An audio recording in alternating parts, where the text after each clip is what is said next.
Good morning, students. I am your social science teacher Sushmita ma'am. Today we will continue our lesson, that is natural disaster. Topic is tsunami. Due to volcanic eruption or earthquake on the sea floor, high oceanic waves are created. They are known as tsunami.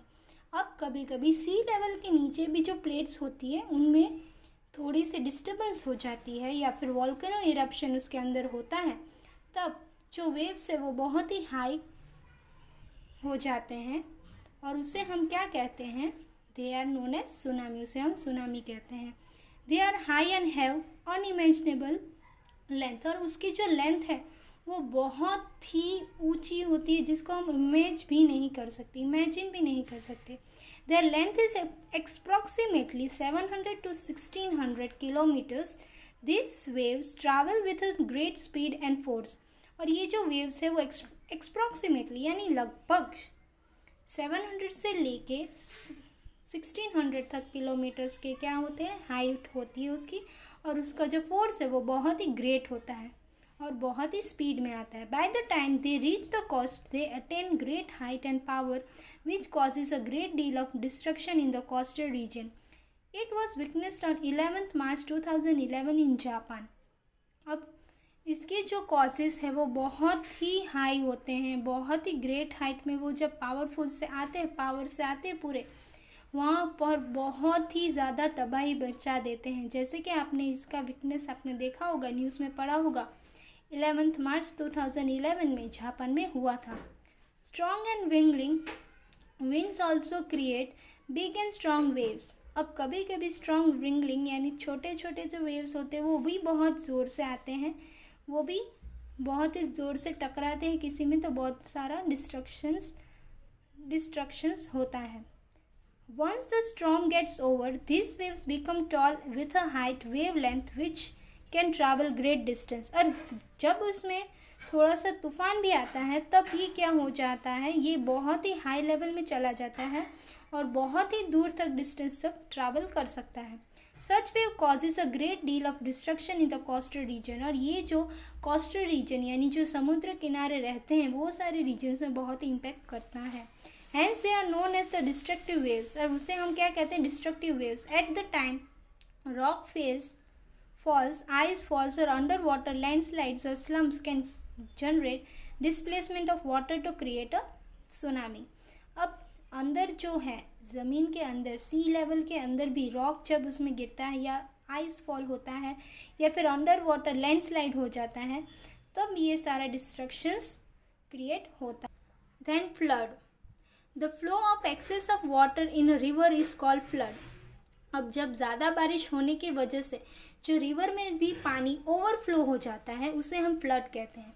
Flood occurs due to two reasons: heavy rain in the upper course of a river or in a dam on river breaks, or flood occurs in the low-lying areas on the river bank. अब ये कब होता है? ज़्यादा बारिश होने से जो अपर लेवल में जो पानी रिवर होता है वो धीरे धीरे दूसरे कोर्सेस में जाके वहाँ पर जमा हो जाता है. और सेकंड, जब डैम्स खुले जाते हैं, जब ओपन किए जाते हैं ज़्यादा बारिश की वजह से, तब जो लो लाइंग एरियाज होते हैं, जो नीचे के ज़मीन पे रहते हैं, वहाँ पर फ्लड हो जाता है. जैसे आप यहाँ पर देख सकते हो, गंगा यमुना नॉर्थ इंडिया 1978 में फ्लड आया था. देन माचू मोरबी 1979 में, तापी सूरत 2006 में, and Kosi Bihar in 2008. Then famine. अब फेमाइन यानी क्या है? Scanty rainfall leads to the drying up of the groundwater and storage of food and water. अब जब ज़्यादा बारिश नहीं होने की वजह से बहुत ही सालों तक वहाँ पर बारिश ही नहीं हो रही है, तब वहाँ पर क्या हो जाता है? पानी की कमी और खाने का जो शॉर्टेज हो जाता है उसे हम क्या कहते हैं? Famine. This condition is known as famine. The condition of famine occurs in case of scanty rainfall or no rainfall for 2 to 3 years successively. अब कब होता है? जब ऐसी कंडीशन होती है जहाँ पर बारिश होती ही नहीं है लगातार 2 से 3 साल तक. The possibility of famine is less if we plant more trees. अब हमें फेमाइन ऑकर नहीं करना हो, वैसी सिचुएशन आए ही नहीं कभी भी फ्यूचर में, तो हमें ज़्यादा से ज़्यादा ट्रीज ग्रो करने चाहिए, प्लांटिंग करनी चाहिए। Then cyclone.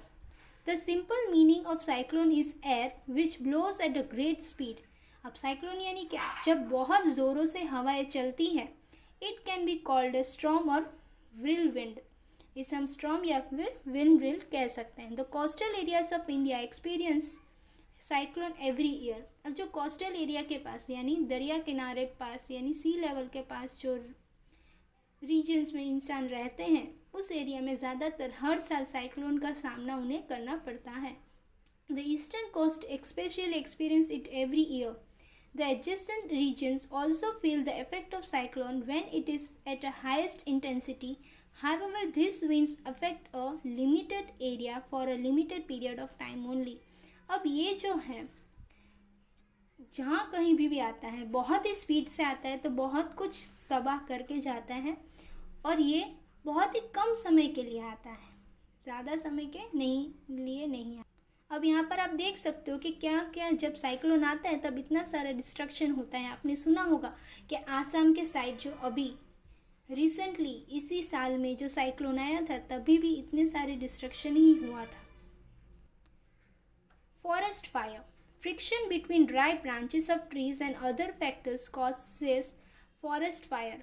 अब डिस्ट्रक्शन यानी फ्रिक्शंस यानी दो चीज़ें एक साथ टकराने के बाद ड्राई ब्रांचेस है और अदर फैक्टर्स जो होते हैं जिससे आग लग सकती है, उसे फॉरेस्ट फायर कहते हैं। It causes a great amount of damage to the forest resources. ये डैमेज किसे करता है? फॉरेस्ट रिसोर्सेज के। अब आप इसका सीन देख सकते हो यहाँ पर, सीन्स ऑफ फॉरेस्ट फायर। अभी आपने सुना होगा इसी साल अमेजोन जो जंगल है वहाँ पर ऐसा ही हुआ था, फॉरेस्ट फायर हो गया था, ऑटोमेटिकली वहाँ पर आग लगी थी। देन लैंडस्लाइड यानी ज़मीन खिसक जाना। The sliding of large mass of rock, material, soil, etc. down the side of the mountain or cliff is termed as landslide. अब ये ज़्यादातर पहाड़ी इलाकों में होता है, जब ज़्यादा बाढ़ आने से या फिर ज़्यादा बारिश आने से या फिर आप कह सकते हो अर्थक्वेक आने से जो ज़मीन है वो खिसक जाती है, उसे ही हम क्या कहते हैं? Landslide. Two factors causes landslide: excessive rainfall or an earthquake. For example, in the rainy season, the railway transportation in Konkan gets obstructed due to landslides. अब लैंडस्लाइड ज़्यादा बारिश होने से और अर्थक्वेक होने से होता है।